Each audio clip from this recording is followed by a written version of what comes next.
Good morning. Yesterday we received another indication that the dramatic earthquake sweeping the Middle East is refusing to stop. We are here to discuss almost 2 years after the price, the future, and I take your permission to introduce our distinguished panelists. Ambassador Dennis Ross, who is an expert on Middle East throughout his different positions as special advisor to three American presidents, is it right? His efforts to bring together the Israelis and Palestinians. Is also the author of the inside story of fighting for peace in the Middle East, and I'm choosing deliberately this book out of his numerous publications. Salama Ne'emat, a former senior journalist for El Hayat, a reporter and commentator in Amman, in Washington and in London. Salama came here especially from Jordan. Sharif Diwani is also a Middle East expert who is shuttling in between Geneva and Egypt, is an Egyptian. Meir Dagan, the former head of Mossad and currently the chairman of Gulliver Energies, am I right? And last but not least, Mustafa Akyol from Turkey is a thinker, and he is responsible for a very highly recommended book on Islam without extremes. Let's start with the identical question. 1 year after the whole thing starts, I refrain deliberately from calling it the Arab Spring. Let's call it the Arab Awakening. What kind of Middle East is rising throughout? And let's talk about the young generation.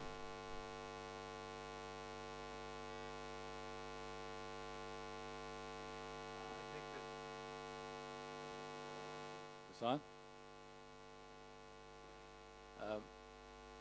First, I think it was always a misnomer to call it the Arab Spring.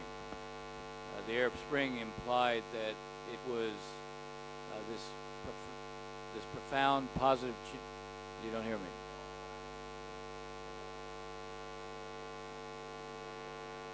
How about now? How about now? Would you like me to sing? No. I think it was always a misnomer to call it the Arab Spring, because that implied that it was somehow this democratic flowering that was going to move in a very clear, linear, quick direction. It was never going to be that. In too many places, you were looking at what was going to be the reality of a political vacuum, where, as I was saying a little earlier in the plenary, the Islamists had all the built-in advantages. They were organized, the secularists were not. They had an identity, the secularists did not. They could reach to the lowest impoverished classes, the secularists could not. So the built-in structure gave an advantage to them, number one. But there was something fundamentally positive about this, and what was fundamentally positive about it was this sense that, in fact, this profound anger at injustice and indignity had to end, and that people, after a period of enforced political coma, could have a voice and could try to act on their voice. And as I was, again, saying in the plenary, I said people saw themselves as citizens. They didn't have the institutions that would allow them to act fully as citizens or to create accountability as citizens. And the real challenge that we're going to see now is, how does the interplay of forces work out? Do the Islamists gain the control or means of coercion? Will they accept a political environment where there can be repeated elections? Will they not change the rules of the game? Will secular forces be able to organize themselves in a way so that they gain credibility, but also gain an unmistakable identity. What we've seen in Egypt is a competition among the liberal forces without a clear program, without a clear agenda. Again, no big surprise because they didn't have a history where they had the chance to organize themselves and create movements and to create an ability to reach out. So the challenge now is, how does this process unfold? What are the boundaries going to be? Who defines the boundaries? What's the nature of political competition? These are all basic questions to be answered. They were never going to be answered in a very short period of time. The real challenge, I think, again, is to recognize from the outside, people in the United States and in Western Europe and elsewhere around the globe, we have to realize we are not the authors of this story, so we're not going to be the ones who write it. But if there's a desire for help to develop, we should be prepared to offer it, but there also should be certain ground rules, and the ground rules should be that you respect minority rights, you respect international obligations, you respect women's rights, you respect the right of free speech and assembly. You know, help should be provided to those who are prepared to play by those rules. Those who aren't prepared to play by those rules, they shouldn't be entitled to get help. So this is going to be a process that unfolds over a long period of time. We don't have the ability to define it. It's going to be defined, and the destiny is going to be shaped by the people of the region. We have a huge stake in what happens, however, in that, and where we have the ability to work with others, particularly others around the globe, we should create what I like to call standards of accountability, where you repeat over and over and over again what should be the standards of accountability that people who define themselves as citizens within these countries hold these emerging governments to. Lama, your country belongs to those lucky countries where the eagle or the storm is not landed yet.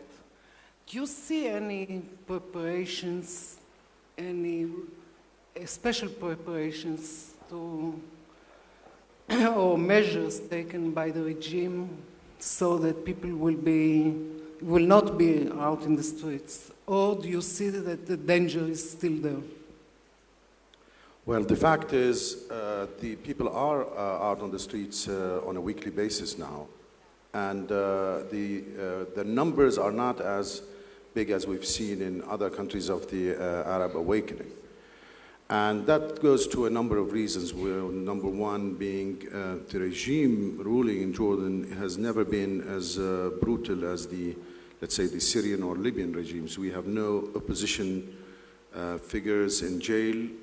The security forces have not oppressed uprisings in a brutal manner. We don't have a single dead demonstrator or protester. And so the reaction to, or the demands for democracy, freedom, and human rights and equal opportunity have not stopped, but the people are not willing to go violent against the regime for fear that an alternative to the current order in Jordan might be much worse than what they have today. So I think that in Jordan, the storm did land.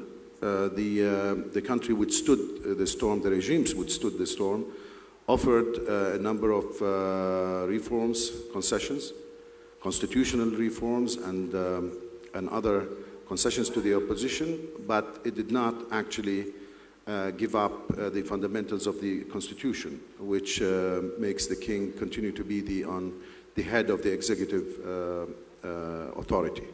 Now, looking forward, we must consider that Jordan does not live in a vacuum, and in that sense, whatever happens in Syria, and it is eventually going to unfold, will definitely affect Jordan in a very direct manner. Maybe Jordan and Lebanon, the two most vulnerable countries to what will emerge in Syria in the coming few months. I think that in a sense, the big picture of the confrontation taking place now in the region, apart from it being the confrontation between those who want to stay in power at any price, regimes mainly authoritarian or dictatorship regimes, oppressive to their own people, and as well as corrupt.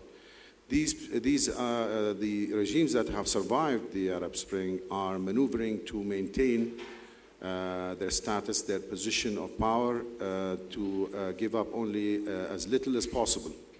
While the majority of people in different ways, of course, mostly peacefully, they're trying to get their rights from a state that has dominated them for decades.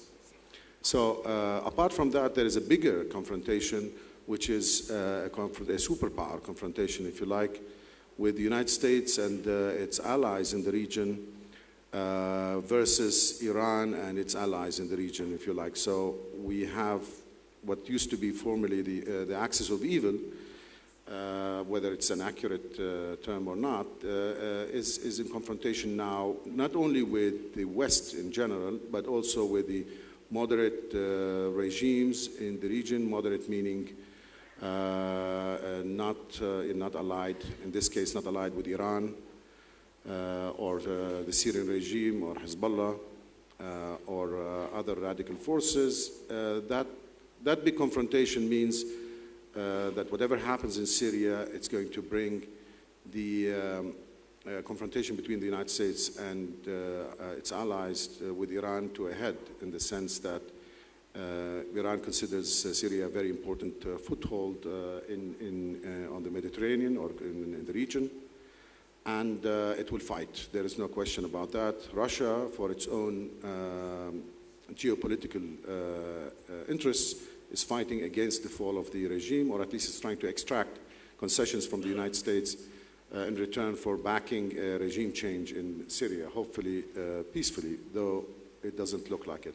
So I think in general, every country in the region will be affected by the fall of the eventual fall of the Bashar Assad regime. I don't think that this regime, even fully backed by Russia and Iran, etc., and Hezbollah, can survive. We have an example of Iraq. Even a superpower like the United States has not been able to subdue the Islamic insurgency, whether Al-Qaeda or otherwise, until they finally had to make a deal and we had the emergence of the awakenings in Iraq that led to the defeat of Al-Qaeda, in my opinion. In Syria, the Syrians do not have the resources of the United States, and there is no way they can simply crush the uprising. The sad thing is that it's the opposition is increasingly becoming violent and more militant and more Islamist in that sense. The longer it takes, the ones who stay in the field fighting are the ones who are hardcore ideologists, Islamists, and the liberal and secular elements of the opposition will retreat as they are now in favor of the radical and hardline elements. The longer the regime stays, the more damage is to the Syrian state, and Syria risks becoming ungovernable unless regional and international powers intervene to accelerate the process of the removal of the Bashar Assad regime in order to have a leverage over what happens in Syria tomorrow. Thank you. Sharif, I want to use your presence here and give us a private lesson on the question which is troubling every Israeli. What kind of Egypt is rising in front of our eyes, and what should we expect? Okay. Shmada, to answer your questions, I would like to actually just touch on the Arab scene in general, and whether we call it an Arab uprising or the spring or sunrise or whatever. I think we fundamentally are seeing an unreversible process in which the young generation had uncovered to all Arab citizens the feeling of citizenship, as you spoke about it this morning, Dennis. There is no going back. I think what we are seeing is a normal process of evolution, of powers playing for survival versus evolution or complete change. It's absolutely normal. And it is a matter of different scenes, different countries have different scenes and different scenarios and how they will actually come out of the existing paradigm of relationship between people and rulers. So the point is to be made here that we should understand that there is constantly expectation that we will see one country after the other changing the way the rules or the relationship between people and rulers. We have to remember this. And Egypt is one case. Now, on the Egyptian scene, I think if there's another word more profound than fluid, I would use it, but I think it's extremely fluid. And fluid in many ways in a positive way, and of course it creates risks that we have to understand, and I will touch on two risks. But fluidity, which I'd like to also define here, is that as we see the political groups struggling for power, in many ways we are ending up with what the previous regime with Mubarak and his network or structure continued to dig or to chart is actually the dichotomy between the military with Mubarak and the National Democratic Party and the Islamic. I mean, we ended up with that today. That's a choice which is very unfortunate. Had we had a different situation where there are more secular elements allowed to organize, we obviously would have had a different scene than we have now. But we are there. We have a Muslim Brotherhood, which is the currently majority. It is a party which is dealing with fluidity in an interesting way. They are constantly reacting to and being affected by their role in official political process. They have been changing. If we witness the signals of their leadership 1 year and a half ago on what kind of vision they have for Egypt and what we are listening from them today, there's a huge evolution. And the evolution is a result of the fact that this group has two currents at least. We all know about them, the more radical one and the more progressive one. And the progressive one is currently ruling and leading in many ways. And that evolution of the Brotherhood is because the scene or the circumstances allowed them to actually engage, and they were successful in taking a good share of the election or the seats in the parliament. Now, 2 points quickly. I'm running out of time, but the reaction of these political groups, including, or most importantly, that of the Muslim Brotherhood, is going to be a function of two things. Actually, I'd like to retract that. I think the reaction of whoever ends up in power, whether the military or the Muslim Brotherhood, there are two things we need to watch for. The economic situation is extremely bad. And it's very difficult to imagine how the expectations of those people who went to the square, with the majority of the people who were in Tahrir Square when the revolution happened, that they will be satisfied in economic terms. We will have a serious problem in that. And how the reaction would be to this kind of, there will be civil unrest, there will be demands, because people have seen or sensed citizenship now, and they will demand. And it is not going to be a very stable situation, even with military rule. So the reaction of the Brotherhood, if they are in power, would be actually to resort to moral force to stay in power. And the reaction of the military, if they are in power, is to resort to oppression, I have to say, in the old sense of the way, to stay in power. Very optimistic. Yeah, I have another point, but maybe we can do it later with respect to the relationship with Israel. Mustafa, I want you to speak about the young generation, those who were mobilizing the demonstrations all over the Arab world, and they find themselves frustrated, marginalized, jobless, and with no hopes. How do you see the full picture of the young generation and the future which is expecting them? Sure, Smara, thank you. And let me try to speak out of the Turkish experience a little bit. Being a Turk, not an Arab, so try to play that. I mean, how have the Turkish experience... Try to add an overview on the Arab world, because sure. Those people in the Arab world are seeing Turkey as a model. Exactly. Well, Turkey has been presented as a model for the Middle East for a long time, and I think model is a strong term, maybe a source of inspiration, might be a better term. But because of why Turkey is interesting, if Turkey has a success story, where does it come from? Well, I'll come to your point on the young generation, how they feel in Turkey, but I think Turkey's success does not depend on a very strong excessive secularism, as people has claimed for a long time. It rather comes from a longer history with democracy. Because if there's a Turkish Spring, it began as early as 1950, where we had the first free and fair elections. So Turkey's Islamists, which are to begin with more moderate, I mean, we don't have Salafis in Turkey, for example. The toughest Islamists would be the Muslim Brotherhood line.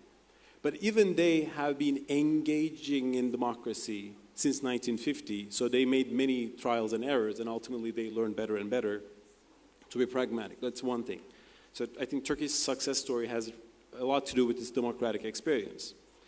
And secondly, especially in the past 2-3 decades, since the 80s with the Özal revolution, Özal was a very historic leader in Turkish history, which turned Turkey from a closed, protected economy to a market economy, and which initiated a new capitalist era in Turkish politics and society. That created what some people call in Turkey the Islamic bourgeoisie or the Islamic Calvinists, in reference to Max Weber's theory on capitalism in Europe. And that has allowed, in the past decade, the rise of a new generation, which is Islamically pious, but which is not Islamist in an ideological sense, because which is engaged in business, which cares about the stock market, which doesn't imagine a utopian Islamist economy, but works within the real economy of the world. And that allowed the Justice and Development Party in Turkey to come to be and find a basis. We still have a lot of problems in Turkey when it comes to freedom of speech. Turkish democracy is far from being perfect, and I can talk about them for another hour if you had time. But I think these are the two dynamics, democracy and the market economy. Because I think when we look at the Arab world, the Islamist versus secularist divide in most places is also a class conflict. Islamists generally appealing to the more poor parts of society, more parochial parts of society. Islamists themselves might be engineers and educators and so on, but their power base is the downtrodden, and the secularists tend to be the more educated and generally well off and maybe more globalized. So the question is, if you raise an Islamically pious, believing, conservative generation, but which is also entrepreneurial and middle class, what happens? In Turkey, we see that that class tends to be still pious, still conservative, but much more pragmatic and leading to change. That's why Turkish soap operas, which are very successful, are now making sense to many Arab societies, because they see a more Muslim form of modernity in Turkey, in which you still have mosques and conservative people, but you see a very colorful life. You see a shopping fest in Istanbul and in more consumer society. That's why, when I speak about moderation in the Middle East, my argument or my suggestion to Westerners or other people who think about this is to say, well, first of all, do not support secular dictatorships, thinking that they will be helpful. They don't help. They actually create reactions in society, make the Islamists more strident and more radical, and we saw that vicious cycle in Egypt until today. Rather support democracy, allow the Islamists to participate. They will not be very liberal, but they will become more pragmatic over time, if they're allowed. The problem is that they were never allowed to do that in many countries. And secondly, if you want moderate regime and moderate Islamic attitudes, do not go and liberate countries by war, I would say like in Iraq, but support free market economics. I say make capitalism not war. That's my situation, based on the Turkish experience. And I agree with scholars like Veli Nasser in the sense that the change in the Middle East will come through mainly economic dynamics. That's why we should focus on how to build these societies, not oil money, but with a market economy, which makes ultimately people more pragmatic over time. That's what I see from a Turkish experience, and I think that's what is relevant for the Arab Spring and the new generations of the Arab Spring. Good? My time is over. מאיר, קיבלנו קצת תשובות דיפלומטיות, אז אולי אתה תכניס יותר בשר לניתוח שלך, שאני מבקש ממך לעשות. איך, בעיניים ישראליות, איך מהזווית שלנו איך נראית השכונה מסביב אחרי הטלטלה הגדולה שהיא עברה? ומה הסיכונים לגבי ישראל? סלחו לי שאני אפתח באמירה של הנשיא שמעון פרס. הוא פעם אמר לי, אל תתנבל לעולם לטווחים קצרים, אלא מעל 50 שנה ומעלה.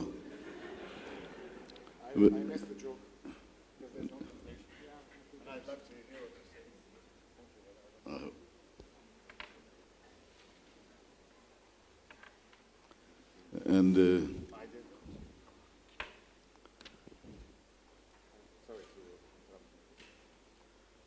we have to wait to our neighbors in Egypt.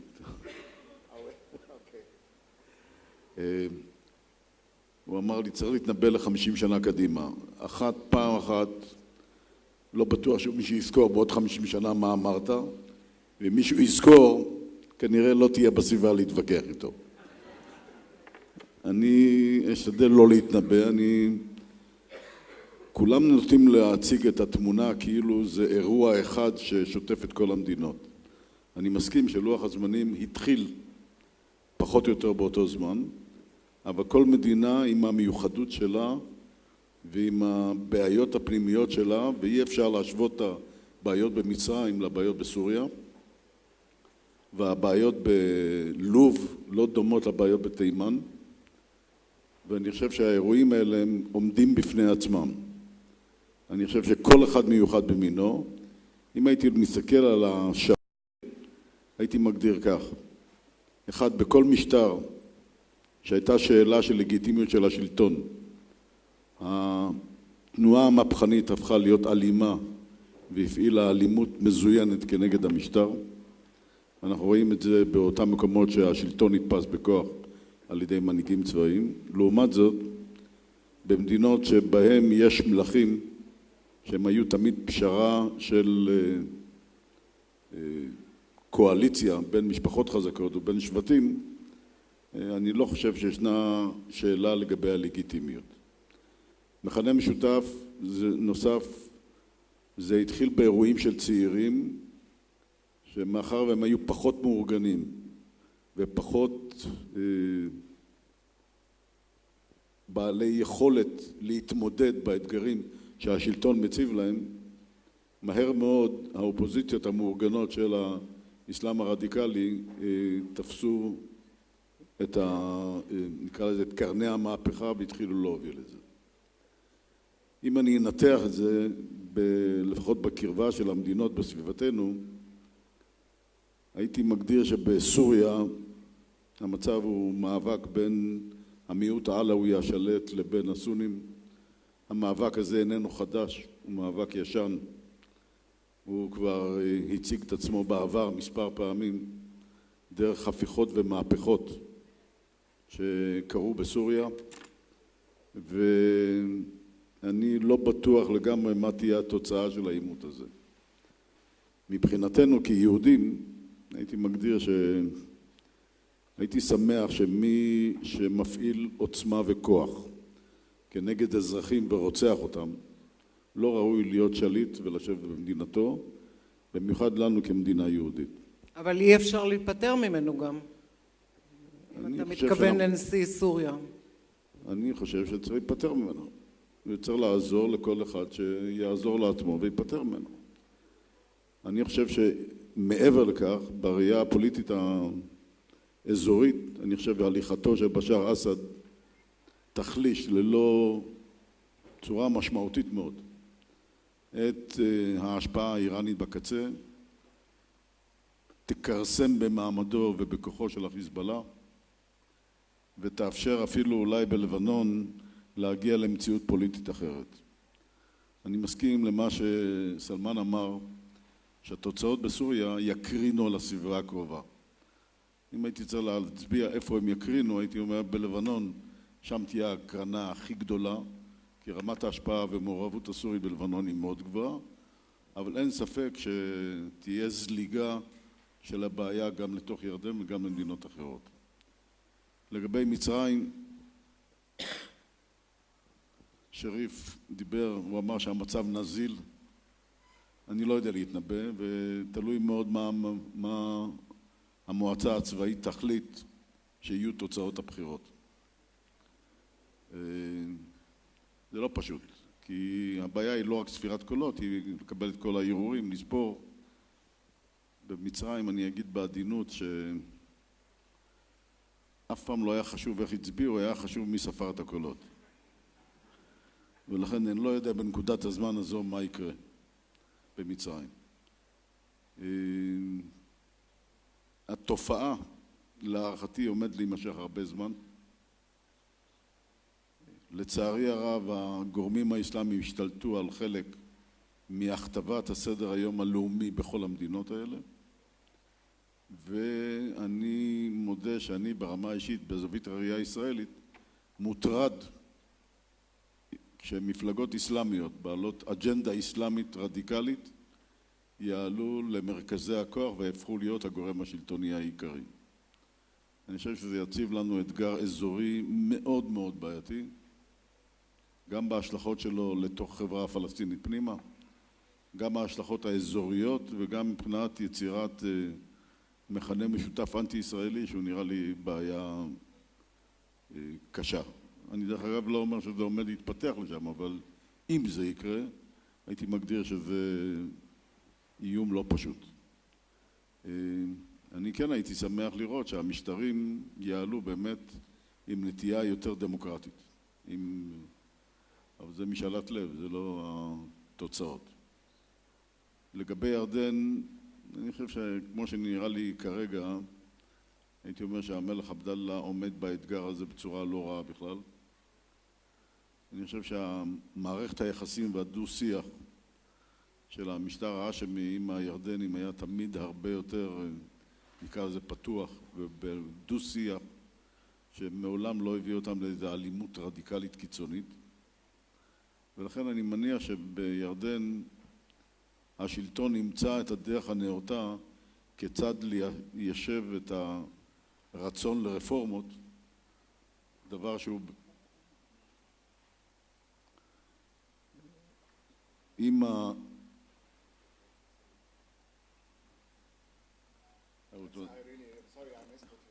I will translate you later. Hebrew is very poetic. نحكي عربي. Okay.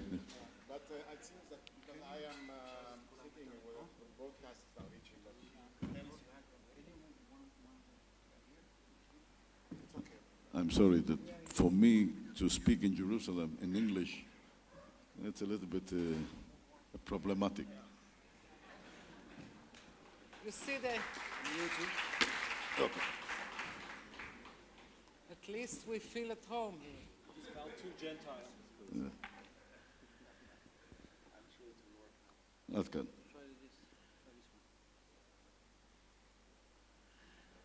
Dennis, I'm asking you to use your expertise in the region and for an overview. Speaking of risks and opportunities, do you believe that this is high time for Israel to look into an opening and try to revive peace efforts, or Israel should stay in the corner and wait until there is stability and the storm is over? Well, I think there's no such thing as waiting for stability. The idea that as someone who has a responsibility to make decisions here, you obviously have to be careful, thoughtful, and consider every step. But if you sit back, then the world will act on you. And what you don't want to do is be in a situation where your choices constantly shrink.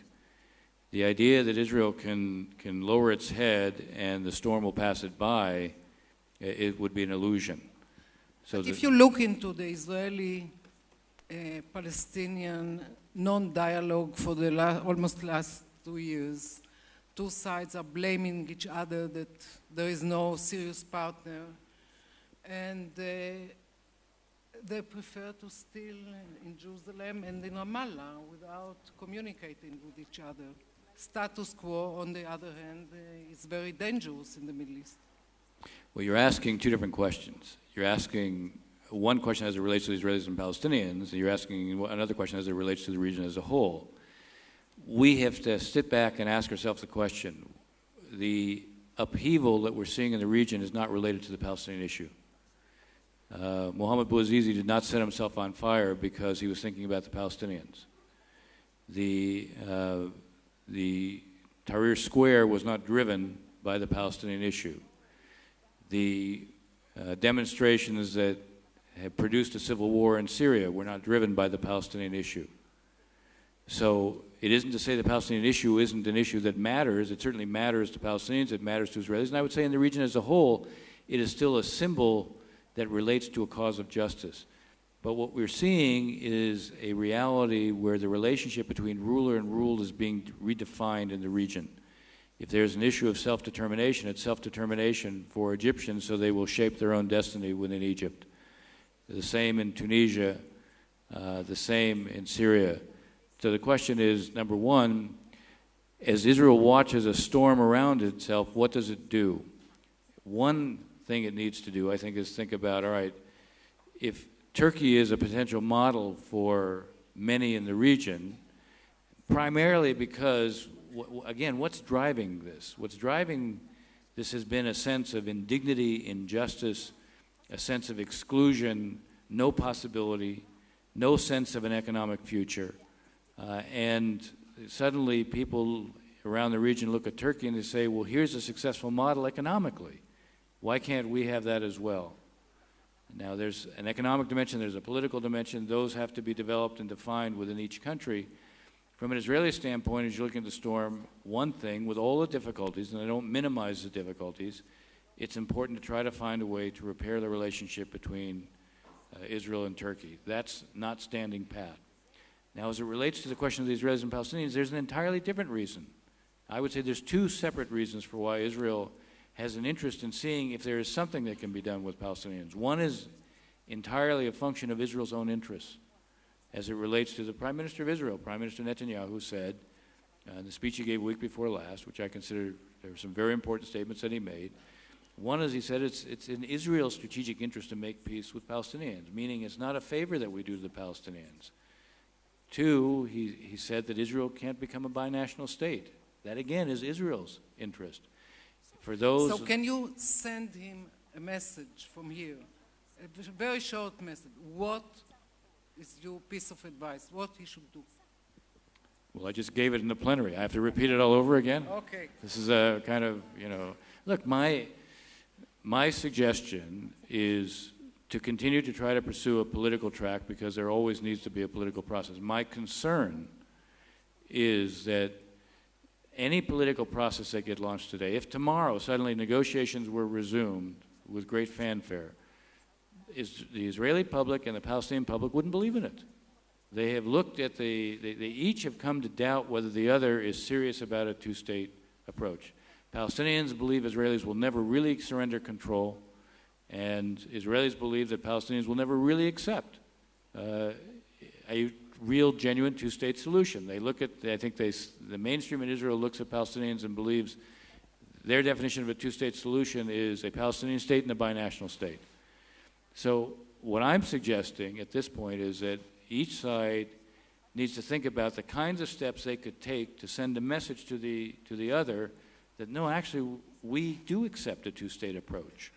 And you take steps that reflect that. While taking into consideration that each party has to think of his political survival and the price.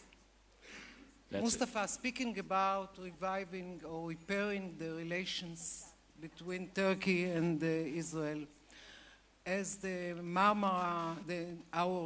Israeli report on the Marmara affair have been published, and there were the reactions here, and also I read some reactions in Turkey.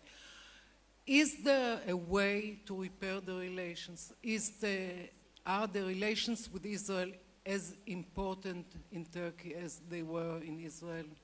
Or should we wait and put them on hold?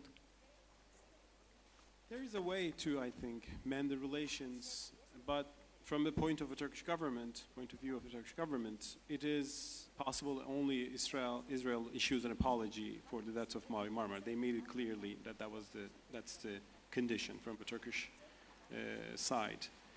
Because I know, Turks and Israelis have different perspectives on what happened on Mavi Marmara, but I think in Turkey it's almost a national view that there needs to be an apology because civilians on the ship lost their lives. I just should remind that before Mavi Marmara, or before the Operation Cast Lead in Gaza, the current government in Turkey had no anti-Israeli position, or No. they were We in were good witnessing terms. the confrontation between the incident in Davos. No, okay. with your Prime Davos Minister came and after Operation President. Cast Lead in Gaza. Yes. So until 2008, Tayyip Erdogan's Justice and Development Party came to power in 2002. So from 2002 to 2008, Erdogan visited Israel. He boosted trade between two countries. He criticized anti-Semitism in Turkey many times. He welcomed Jewish or Israeli business, particularly, to Turkey. So he actually made an effort to, and let's not forget that the Turkish government was talking with Assad and the Israeli Prime Minister Olmert to reach a deal between those two countries. Now, there is no good relations between any of these capitals now. I mean, Assad is a whole different story. Unfortunately, that didn't work either. But I'm just trying to say that ideologically, it is not impossible for the current government. Not at all. I mean, they can be good terms with Israel. But the Operation Cast Lead and the civilian casualties there created an uproar in Turkish society, and Erdogan voiced it in very strong terms, maybe too strong terms, but that was the case. And that initiated a tension, and ultimately it culminated in Mavi Marmara, which, minimized the relationship. Let me also remind one thing, though. There was another time that Turkish-Israeli relations were degraded to the current level, and that was in 1982 when Israel annexed Jerusalem. And the military government in Turkey at the time, which was not Islamist or anything, it was the secular military.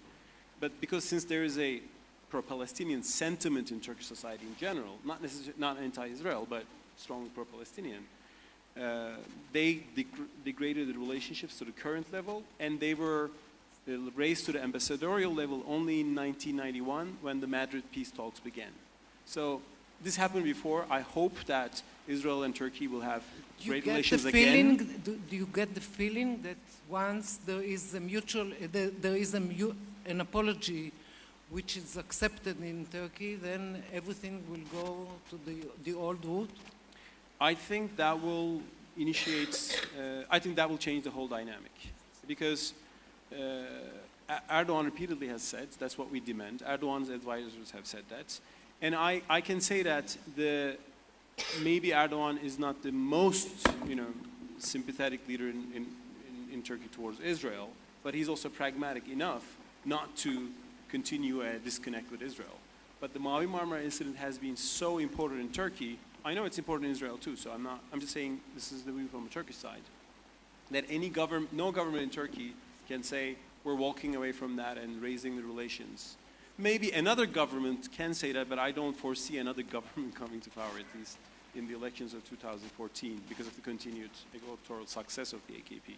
So I think an apology on Mavi Marmara would be a way to mend the relationships, which I hope to see. I hope to see Israel and Turkey having great relationships again. Sharif, where money? Let's speak about money. I think that people in Egypt have not been working for the last 18 months, since January 2011. The deficit is growing, the booth is collapsing, and people are complaining about the economic deterioration of economic situation. Now, if this crisis is going to be more stronger, it will explode in everybody's face. Within the Islamic color of the regime, where will the money come from? Where do you see the solution? Well, you see investors coming back, tourists. I think we have not seen the worst yet. We have been living off our savings and our reserves, signaling to the population that economically everything is fine. I mean, they manifested in the protection of the exchange rate. This is the single most important indicator right now.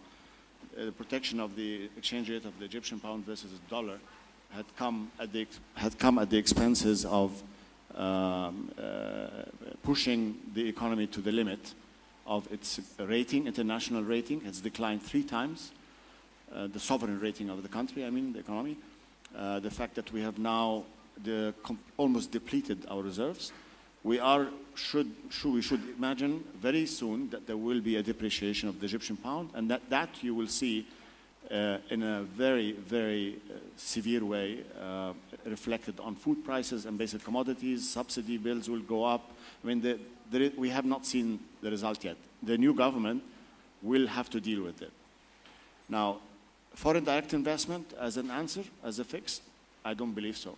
It's a complete fallacy to imagine, or tourism for that matter, complete fallacy to imagine that this will be a normal recovery, fixable in the short term. It will take time to recover to rebuild confidence into the economy. International investment has so many options now. Why would they go to Egypt? However, there is, I mention this all the time, so it's not a self-promotion, but there's a project I'm working on in Egypt with a Peruvian economist by the name of Hernando de Soto. And we have started this work some time back. The simple message is there is an enormous amount of wealth in the country, in the hands of Egyptians who are working inside Egypt. Inside Egypt, assets, Still, assets that are existing and in the informal economy. And the informal economy is huge. When we finished the first study in 2001, the estimates were $250 billion at that time. Now, last October, I invited Hernando back to Egypt. We started doing some updating, and we're working to relaunch the work that we had initially wanted to do in Egypt.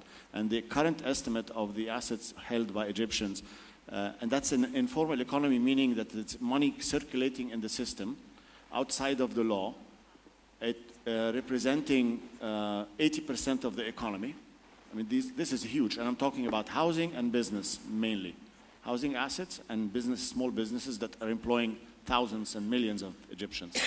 And the estimate of these assets currently in 2012 is $400 billion that exist within.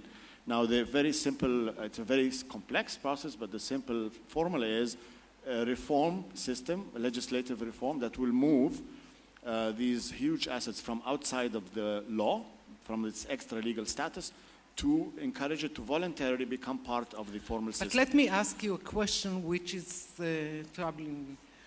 Israel is indulged now with the job seekers from Africa, Ethiopia, Sudan, Eritrea, and so on.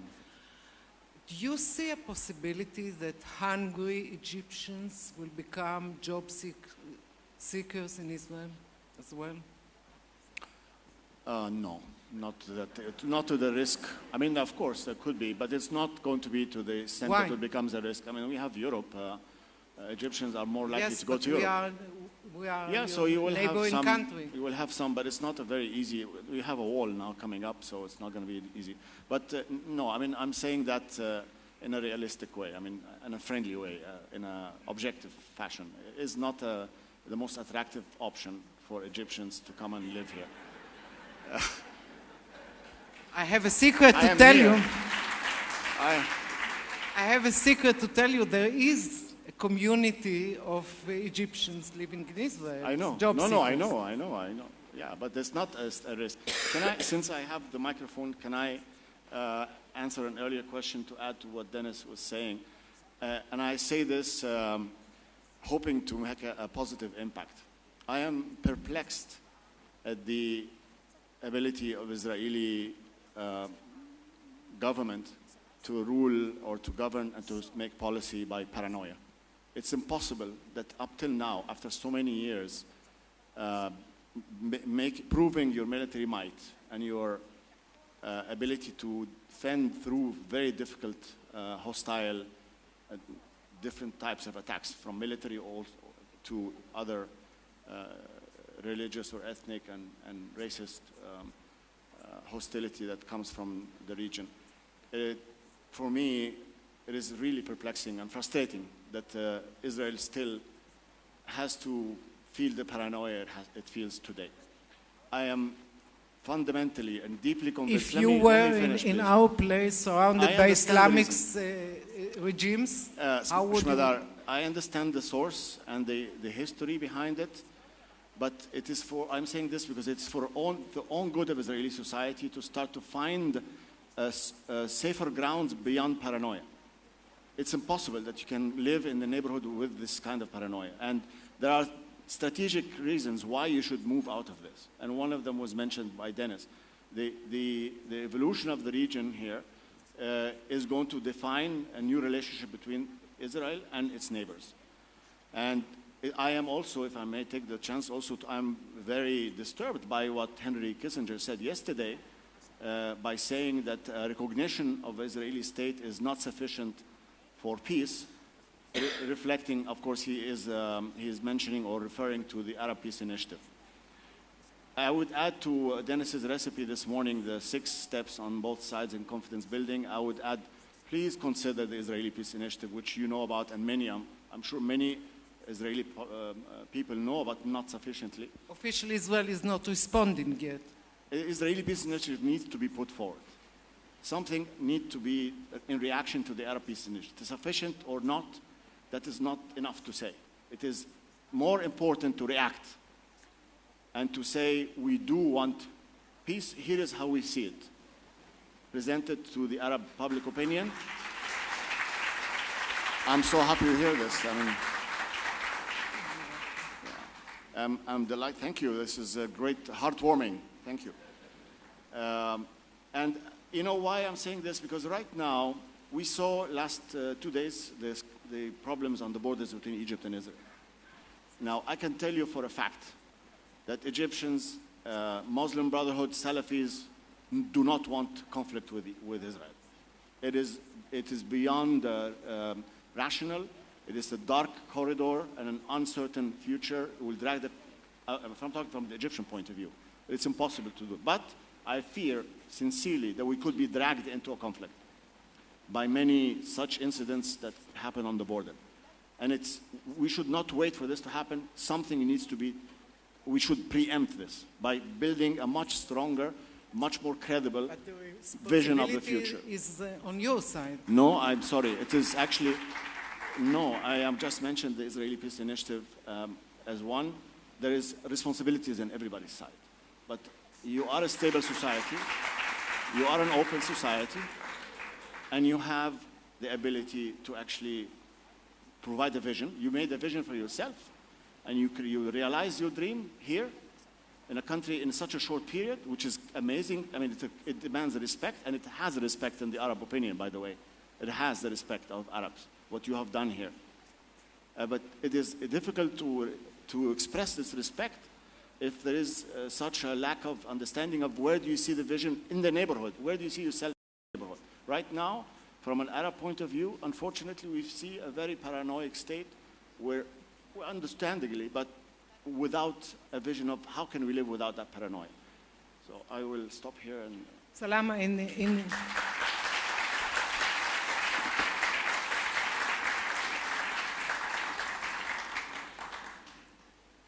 Salama, in his interview published today in Al-Hayat, King Abdullah is speaking about his insistence to keep open channels with Israel. And on the other hand, there is no Jordanian ambassador in Tel Aviv for the almost last years, 3 years. The hostility towards Israel in the Jordanian streets is quite obvious. And still, King Abdullah is also sending a message of frustration towards Prime Minister Netanyahu. I think the two gentlemen have not spoken for a long period of time. What should be done to narrow the gaps? I think that relations between Jordan and Israel, despite the current sense of Cold War, if you like, they remain fundamentally good, in the sense that it is in Jordan's strategic interest to keep good relations with Israel. and to maintain the peace treaty between the two countries as a guarantee of Jordan's sovereignty and independence and also future. However, in response to as to why King Abdullah does not feel on good terms with Netanyahu, Prime Minister of Israel, I think I would quote psychologist Daniel Kahneman, who said yesterday that hoax in Israel always win the argument, even if they don't deserve it. And he also said, although they sound sensible, they are often irrational. And in Jordan, there are people who feel that insisting, putting priority for security over peace has been a strategy of the Netanyahu governments, and not only government.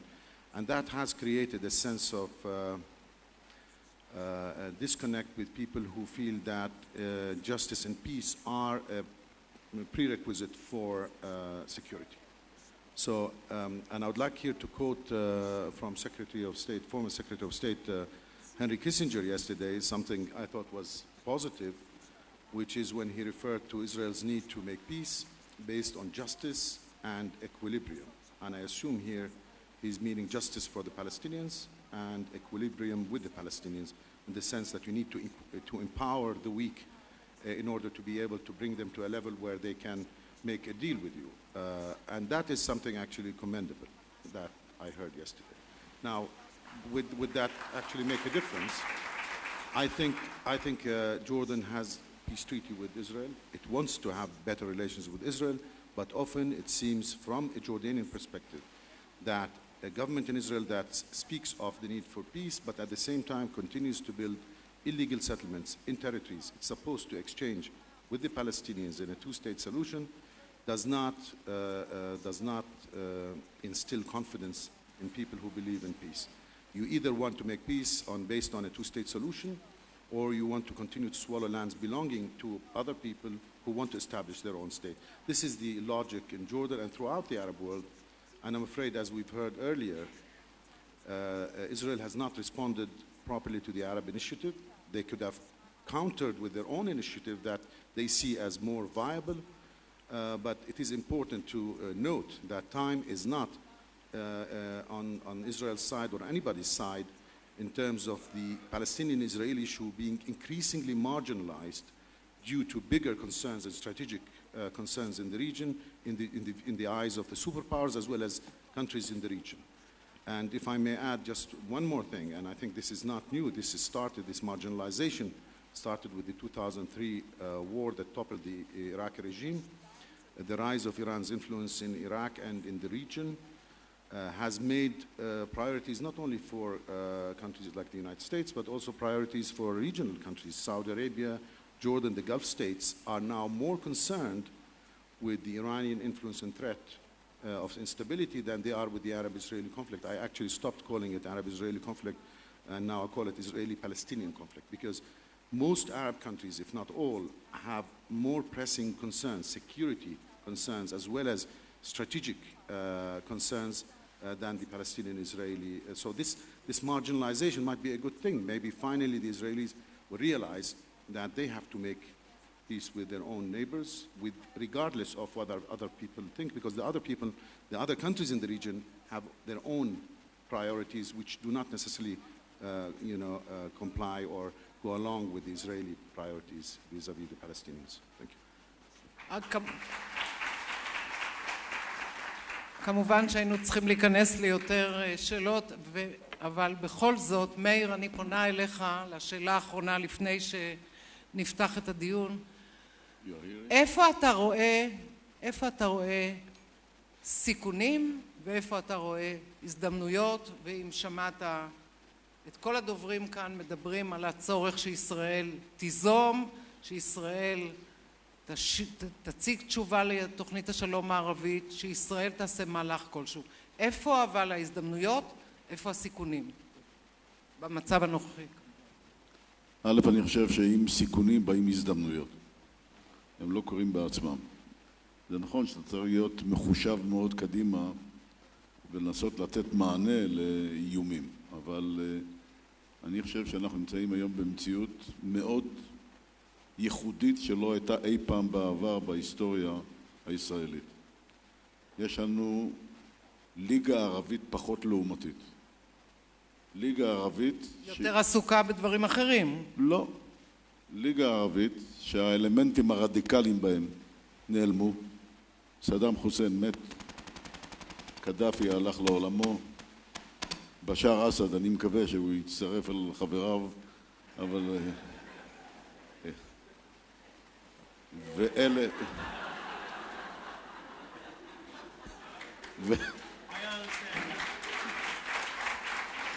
ואני באמת מעריך שגורמים רדיקליים בתוך הליגה הערבית היום זזו הצידה, ומאידך גיסא יש מגוון של אינטרסים משותפים בינינו לבין הליגה הערבית.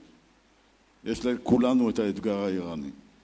לכולנו יש את האתגר של איומי טרור שבלי שיתוף פעולה לא נוכל להתגבר עליהם. לכולנו יש אתגרים משותפים בתחום הכלכלה שרק שיתוף פעולה אזורי יכול להביא אותם לידי פתרון נאות לכולם. אני מסכים עם סלמן שאמר שעכשיו באמת למדינות הערביות יש עניינים יותר דוחקים פנימיים מאשר הנושא הפלסטיני, והנושא הפלסטיני לא נמצא כרגע בראש סדר העדיפויות. אני חושב, דווקא משום כך, זו הזדמנות בלתי רגילה.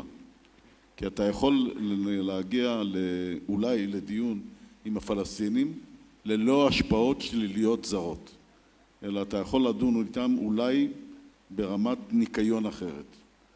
אני מניח שנושא הביטחון הוא תמיד יהיה במרכז ההוויה. והוא תמיד יכתיב חלק נקרא לזה, מהצורך הישראלי בחלק מהסדרי השלום. אבל אני חושב שיוזמות הן תמיד עדיפות על ישיבה ובלי עשייה כלום. ומה לגבי העולם הערבי? העולם הערבי העסוק? העולם הערבי עסוק, למרות שהוא עסוק, אני חושב שהתמונה היא לא כזו נוראית כמו שמנסים לצייר אותה. בואו ניקח את מצרים לדוגמה. אני מודע לאיום הפוטנציאלי שקיים באחים המוסלמים.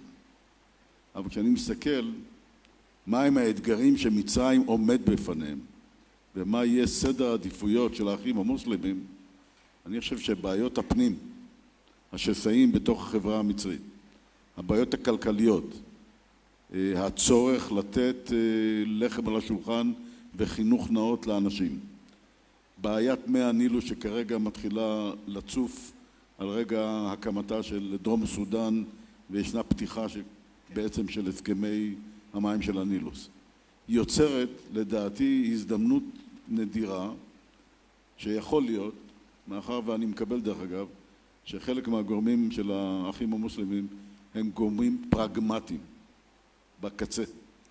זה לא אומר שהם יאהבו אותנו, זה לא אומר שהם יאהבו להיות... יש לך מה להציע לשלטון בצבע של איסלאמי במצרים?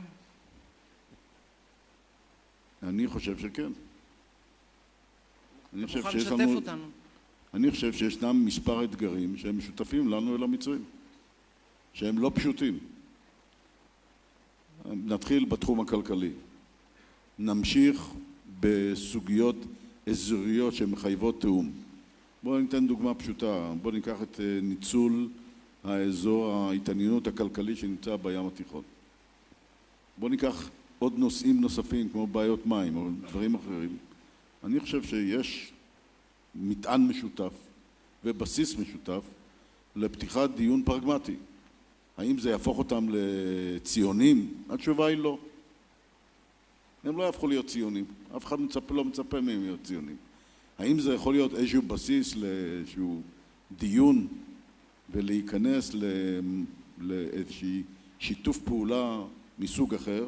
אני חושב שכן. ואני חושב שלמרות שעשויים להיות, אני לא מתלהב מזה, דרך אגב, אם הייתי צריך להעדיף, הייתי כנראה מעדיף משטר לא דתי במצרים. אבל עדיין אנחנו צריכים לחיות עם מה שיש.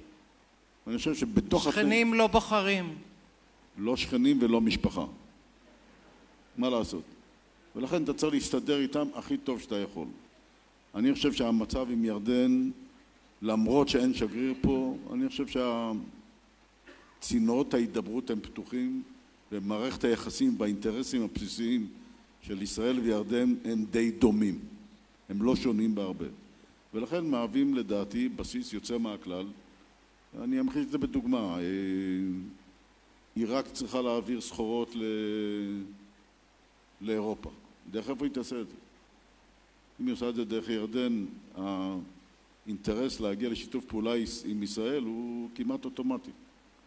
ייצוא נפט וכל מיני דברים מהסוג הזה, אני חושב שיש בהם פוטנציאל שמהווים בסיס טוב לשיתופי פעולה, ומעבר לכל הדברים יחד, עם כל הסיכונים, מי שבסוף לא מעיז ומציע, בסוף מוצא את עצמו לקוד בפינה.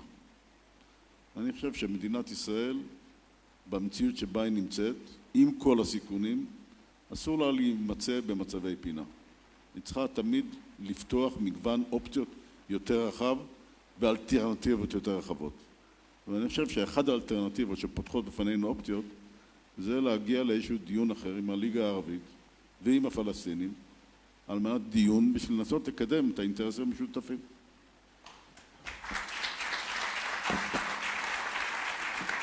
אני חושבת שמגיע למאיר דגן עוד מחיאות כפיים, כי זו פעם ראשונה שאני רואה אותו יושב על במה ולא מדבר על האיום האיראני. אנחנו פותחים את הזמן שנותר לנו לשאלות, ואני יודעת שיש פה מישהי מ-CNN שביקשה מראש להציג שאלה. אני לא רואה פשוט.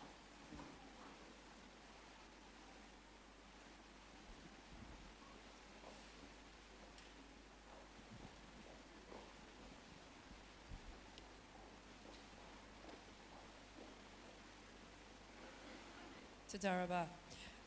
Elise Labott with CNN. This question is for Mayor Dagan and also Dennis Ross. I was wondering if we could expand a little bit on Egypt. We see so many a confluence of events right now. We've seen not only the elections in Egypt, as we've discussed, but an increase in violence along the border. The Egyptians think that perhaps some al-Qaeda elements could be involved. And there's a deteriorating situation right now. There's been a lot of tension between Israel and Egypt over the gas issue, and you know, when you look at the deteriorating health of President Mubarak, who did guarantee the fragile peace and also the security between the two countries for several years, I'm wondering if you could expand on the uncertainty in the relationship with Israel and Egypt going forward. Do you think that the fact that the Muslim Brotherhood would be in power would give more of a leeway to extremists to make trouble for Israel? Thank you. And one more thing. And for Dennis, part of the U.S. No, let's let him answer this question, okay. And we'll see later. Whom were you asking? Who wants to go first? For Mayor. Mayor. Mayor first.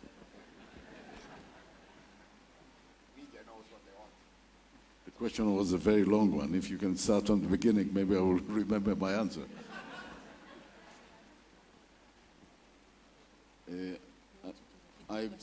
אני מסכים שישנה בעיית יציבות במצרים, והמצב במצרים הוא נזיל מאוד. הוא יוצר חוסר בהירות לגבי העתיד, והוא יוצר מעלה שאלות להיכן מצרים הולכת ולהיכן פניה. אני אנסה למקד את זה בשתי האפשרויות שכרגע מונחות על השולחן. אחת, שהמועצה הצבאית תתפוס את השלטון, ובעצם נראה איזושהי המשכיות של המשטר של מובארק. והשנייה, שהאחים המוסלמים, הזרם היותר מתון, יתפוס את השלטון. אני לא מבטל את הסיכונים שקיימים. הסיכונים קיימים כתוצאה מאובדן הביטחון האישי והתחזקותם של גופים קטנים, במיוחד גורמים סלפים רדיקליים, היא עשויה להציב אתגר למדינת ישראל על גבולותיה, אבל בוא נודה על האמת, הקבוצות האלה עשויות להציב אתגר לא פשוט גם למצרים עצמה, ולא רק לנו, אלא לתוך מצרים עצמה. אני חושב שהאינטרס המצרי הבסיסי הוא כן לדאוג שהגבולות עם ישראל יהיו שקטים. אני חושב שזה מונע מהם אתגרים לא פשוטים, גם מבחינת יכולת המשילות של המשטר המצרי בתוך מצרים, וגם מתוך כך לא להעניק את יכולת ההדק לקבוצות רדיקליות קטנות, שהם יכתיבו בעצם את הסדר היום הלאומי המצרי. אני חושב שבאינטרס של מצרים הוא שהאירועים האלו לא יתקיימו. בנקודת הזמן הזו, אני חושב שאין לנו מנוס, אלא לחכות, לראות מה תהיה הבחירה במצרים, ועל הבסיס שלה לנסות להגיע לאיזושהי הידברות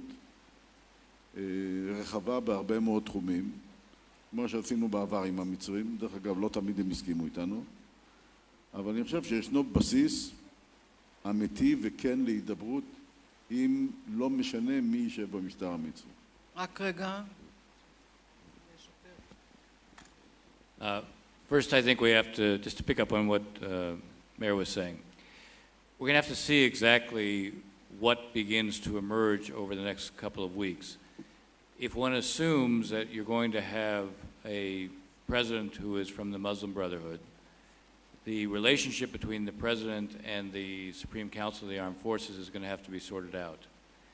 Clearly, the SCAF has demonstrated that it is going to preserve a certain role for itself, but it also, I think, is going to have an interest in demonstrating that it is allowing the president to operate. So there's going to be some kind of, I suspect, modus vivendi that is worked out between the president, the Muslim Brotherhood, and the military. What exactly that balance is going to be remains to be seen, number one. Number two, there are, and this is what we were hearing someone was saying before, there is an overriding economic set of demands within Egypt that are becoming more acute, not less acute. They have basically no one has dealt with them. They have postponed dealing with them. You raised the issue of the devaluation of the currency and the shock effect that's going to have. Now you're going to have a new Egyptian president.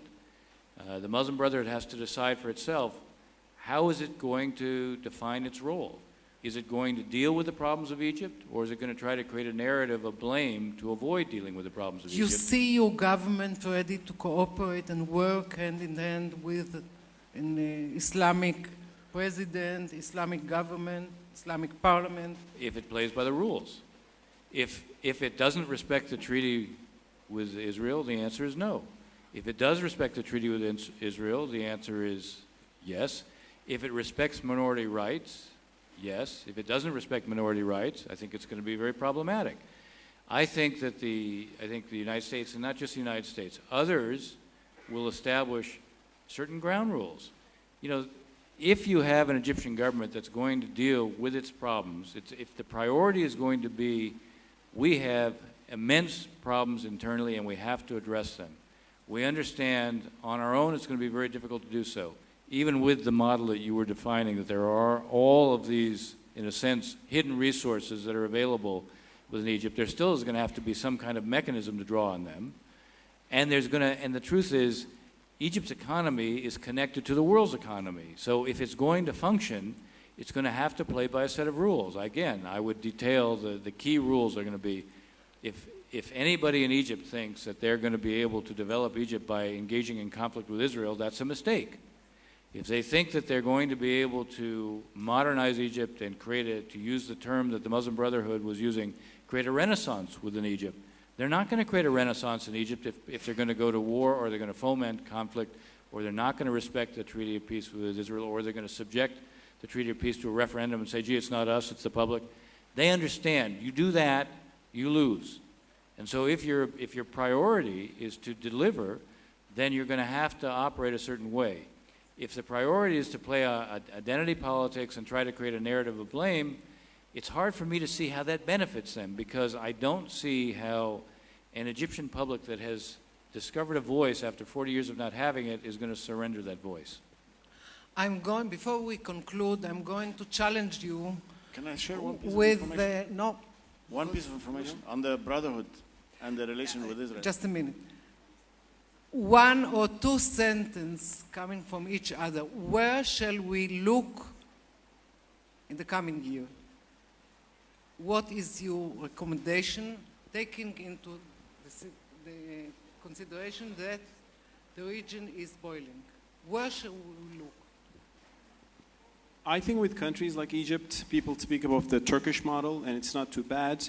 But I think the Israeli model is also very relevant, in the sense that you have people in this country who look at politics in scriptural terms. You have very Orthodox believers who want segregated buses, and you have very secular Jews. And how they can coexist is maybe an interesting lesson for people in the other side of the divide in the Middle East. And not the exclusion, but the inclusion of those groups apparently have helped Israeli democracy. Very interesting. מאיר, אתה תהיה אחרון. שריף? I fully agree with Mustafa. Actually, yesterday I was walking out in the streets, going to the shopping mall to buy some things for myself. And the first reflection is something like, you see such a diversity with this society. It's quite impressive how they coexist. I'm sorry, I said I'm so impressed by the diversity of the Israeli society and its ability to coexist and feel that you're comfortable walking around, doing what you're doing, as crazy and absurd that may be sound for others in the same society. Everybody's allowed to do. So I agree with Mustafa's example. I reflected, I wish that this can be transported to Egypt. We do have quite a large diversity. Coexistence is still something we still discovering to do. Your recommendation for the coming year? Yeah. I think I did say my recommendations in terms of for Israel, you mean? For Israel. Please move as fast and as aggressive as possible to put forward an Israeli peace initiative. It exists. You know that people, Shmadar, that people are working on it. There's a group. I don't know if you know about this. Mayor, you know about this? He should know about this. There's a problem if he doesn't know that. I will tell our friend Kobe to start... like in marriage life, the husband knows is the last one to know. Yeah, when you find out, then I think we're in good shape. We expect something to happen. So that's my recommendation, really. Salame. Thank you. I think looking to the next year, I think it's the situation in the region, the whole region, will be messy probably for a generation. I don't think that what we're seeing now is going to be over in a few years. But if I'm going to focus on a particular country or situation, I would look to Syria. I think the Syrian regime will be gone. The fallout from that is going to be massive across the region. Most affected will be initially Lebanon and Jordan. But eventually we're going to have the Gulf states involved, and of course because of the Iran factor, which is also involved not only in Lebanon and the Gulf, but also in Iraq, especially in Iraq, and that is going to have a seismic effect on geopolitics of the region. So I would look to Syria and the fallout from that. As for Israel, I think it's in Israel's interest to do the right thing as far as the Palestinians are concerned, and to embrace the forces of democracy and freedom in the Arab world without hesitation, regardless of the genuine and legitimate fears that Israel has and others have in the region from the rise of the Islamists. I think that the Islamists today realize that they cannot do what the regimes have done in the past. The people have been empowered, and they cannot do one election and then take over rule forever. This is because the region has changed and people have been empowered, and everybody has to do the right thing if they want to win the next elections. Thank you. For Israel again, I think the most important thing for Israel right now is to identify one or two critical priorities for how it positions itself in the coming year, given what will be a range of uncertainties. What Salman just said about the reality in this region, the story of this region is going to take the next generation to write, and it's going to be characterized by ups and downs. So focus on how can you improve, to the extent you can, your strategic position. Position yourself to anticipate certain contingencies so that you guard against those, but also try to take the initiative in places where you can change the landscape for the better. And I think that there are some possibilities. Well, I said, I do think Turkey remains one possibility because that would be an interesting strategic pillar to shore up. And the truth is, I also happen to know the history, that there have been, it is true, there was a very comparable time when there was a downgrading of relations, and then they were improved again. I think as it relates to the Palestinians, again, it's not solely up to Israel. But the points that I was making this morning, I was suggesting 6 steps that each side could take. Now, the best way is not to do it unilaterally. The best way is to try to coordinate them. What would be steps that each side would decide would be important if the other were to take it, and then orchestrate or choreograph how you would do that. What we need to create is, rather than a destructive cycle, we need to create between Israelis and Palestinians a virtuous cycle. That should be done precisely because it's in Israel's interest and the Palestinians' interest, not because of the rest of the region. Because the rest of the region, as we've said, in a strange way, precisely because the preoccupation is on everything else. You know, it's on Iran, for obvious reasons. It's on the Arab awakening. It's on Syria. It actually creates a certain freedom to do something. How long that's going to last is an unknown. So if there is a certain freedom to do something, think about how best to do it. Again, my bottom line is I don't believe in unilateralism because unilateralism only tends to promote unilateralism.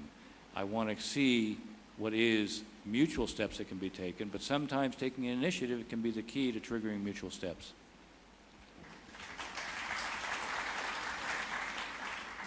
מאיר, אנחנו טובים תמיד בלתת עצות, אבל אני הייתי רוצה לשמוע ממך משהו, המלצה שהיא ישימה, משהו שישראל באמת יכולה לעשות בתוך האזור המסובך והרותח, משהו שגם יתקבל. אולי נסתכל על העתיד הלא מיידי, אלא בטווח קצת יותר רחוק. זה תמיד עדיף להסתכל על העתיד הרחוק יותר, זה יותר בטוח. אני הייתי אומר, אני מסכים שישנם סיכונים לא פשוטים במרחב. אבל עם הסיכונים האלה ישנם סיכויים לא קטנים שמאפשרים, אני חושב, הזדמנויות חדשות. אני מקווה שיהיה לנו את האומץ לקחת יוזמות כאלה ולהתקדם איתם. ומצד שני, להיות גם אמון על ביטחונה של מדינת ישראל, ולא להסתכל דרך תחושת המצור כל הזמן. אני חושב שישראל נמצאת עם עוצמה ועם יכולות, שהיא יכולה להרשות את עצמה לקחת סיכונים מחושבים בחלק מהנושאים. ואני חושב שמה צריך לעשות זה להעיז ולקדם את זה. אני חושב שאפשר להגיע לדו-שיח עם המדינות השכנות, כמו ירדן, כמו מצרים, כמו אחרות כאלה. אני חושב שכן אפשר להגיע לדו-שיח, אפילו גם עם הפלסטינים, למרות הבעייתיות שקיימת בנקודת הזמן של הפיצול. אתה מסתכל גם על סעודיה, למשל, אחרי השינויים בארמון המלוכה? סעודיה מהמחנה המתון? אני חושב שהאילוצים שמשפיעים על סעודיה כרגע מציבים אותה יחד עם ישראל בהרבה מאוד אינטרסים שותפים. והעובדה שפרינס נייף הלך לעולמו, אני חושב שמי שסלמן שמונה במקומו נראה לי דמות הרבה יותר פתוחה ויותר ליברלית, ואני חושב שהם יותר פתוחים לרעיונות שונים ממה שאולי היו בעבר. דרך אגב, עבדאללה מלך סעודיה, אם אני מסתכל אחורה, הוא אחד המלכים שעשה הכי הרבה רפורמות. הוא היה רפורמיסט, למרות שהוא לא למד במערב, והוא התקדם. אני חושב שישראל מוצאת את עצמה באינטרסים משותפים עם המפרציות. והוא זה שגם שלף מהמגירה את תוכנית השלום הערבית, יוזמת השלום הערבית. לא הוא, זה דיוק, זה היה אחיו. אבל... מי שהציע את יוזמת השלום זה לא היה עבדאללה, זה היה פרייד. אבל הוא לא התנגד לו. אני חושב שבאופן אישי, אני חושב שעשינו טעות שלא קיבלנו אותה. למרות שהיא לא הייתה הרצאה רשמית, היא הייתה הרצאה שניתנה דרך למעשה רעיון עיתונאי. זה לא היה משהו, נקרא לזה, עם בסיס מוצק. כן, אבל זה עבר לביירות ולפסגות ערביות. כן, שם זה קיבל פנים אחרות.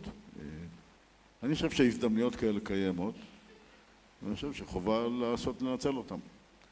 אני חושב שישנם עדיין, נקרא לזה, קשרים פתוחים, ויש לנו מספיק ידידים בעולם שיכולים לשמש כמתווך בינינו לבין הצדדים האלה, ואני חושב שהאינטרסים המשותפים הם בסיס טוב להתחיל ממנו.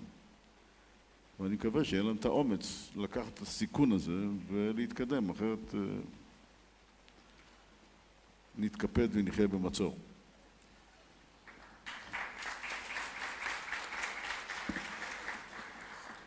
I'm looking at the watch and I see that all of us, we all owe the audience almost exactly 10 minutes.